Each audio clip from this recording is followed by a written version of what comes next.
the Mora Clipper. I think a lot of you guys probably own this, probably in a carbon steel version, and mine happens to be in a stainless steel version. But just wanted to make a quick video about this here, not a review. I think we all already know that this is an excellent knife, great for bushcraft, survival, extremely durable. Enough said, right? What I want to show you today is something new that I've learned about this knife. I've seen reviews on YouTube and stuff that discuss how far the tang goes up into the handle, and they use that as a negative point, saying that it's not strong enough because it's only so much of a tang knife. And I think I have evidence to dispute that fact, at least for a normal knife intended use purpose.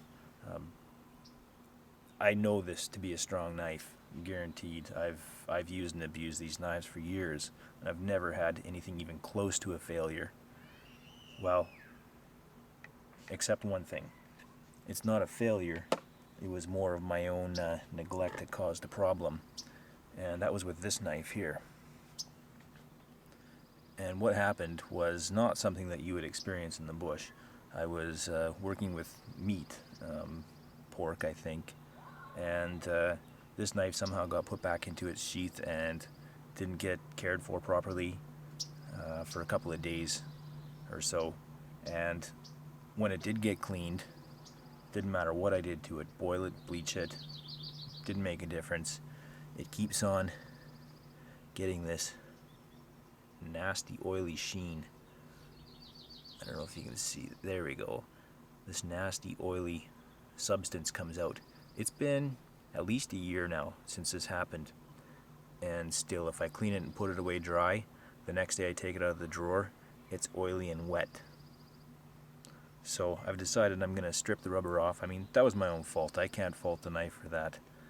That was my own error. I'm going to strip the rubber off, and I had planned on rehandling it entirely, and I was going to see how far the tang went into there. But when I started taking the rubber off, I discovered that this hard plastic material that's on the front and back actually extends through the entire knife, through the blade, wherever the tang ends, doesn't matter.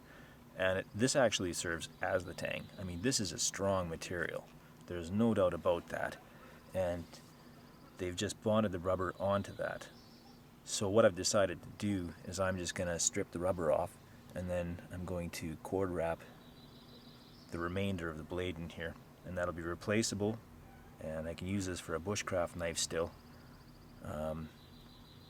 Just give this thing a new lease on life. So I just thought that was interesting. I mean, I've used and abused these knives, including, I hate to say it, but throwing and prying and batoning, and I've had no problems. That little thing that I did to the rubber was the only problem I've ever had with a knife like this, carbon or stainless, and I've owned them both. So I'm gonna strip that off and cord it up, and we'll be back in business. But anyways, this isn't intended to be a review. Like I said, this is just more of I guess an affirmation. If you've bought this knife, you can feel good about your purchase, because this is a solidly built knife. Okay, thanks for watching.